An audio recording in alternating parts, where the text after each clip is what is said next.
سنتے ہیں اردو میں خصوصی اپڈیٹ۔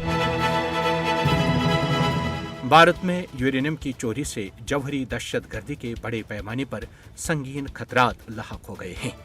بھارت میں گزشتہ 2 دہائیوں کے دوران 200 کلو سے زیادہ نیوکلیئر مواد چوری ہو چکا ہے۔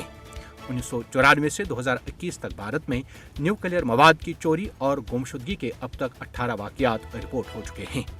بھارت نیوکلیئر ٹیکنالوجی اور مواد کی غیر قانونی تجارت میں اب ایک ممکنہ ہاٹ اسپاٹ کے طور پر ابھرا ہے، جس کے تباہ کن نتائج برآمد ہو سکتے ہیں۔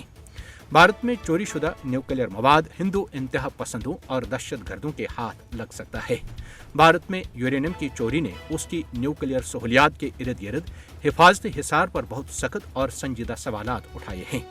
پاکستان بارہا کہہ چکا ہے اور آج بھی کہہ رہا ہے کہ بھارت میں نیوکلیئر مواد کی چوری سخت اور گہری تشویش کا باعث ہے، لہٰذا یہ عالمی طاقتوں کی ذمہ داری ہے کہ وہ بھارت میں ایٹمی ہتھیاروں کی حفاظت اور سیکیورٹی کے معیار کو یقینی بنانے کے لیے عملی اقدامات کریں، تاکہ نہ صرف اس خطے بلکہ پوری دنیا کی امن و سلامتی کو تباہی و بربادی سے بچایا جا سکے۔ اقوام متحدہ کی سلامتی کونسل کو بھارت میں یورینیم کی چوری کے واقعات کی تحقیقات کا مطالبہ کرنا چاہیے۔ اس سلسلے میں عالمی ایٹمی توانائی ایجنسی IAEA کو جوہری مواد کو محفوظ کرنے کے بارے میں غیر ذمہ دارانہ رویہ برتنے اور حد درجہ غفلت کا مظاہرہ کرنے پر بھارت پر پابندی عائد کرنی چاہیے۔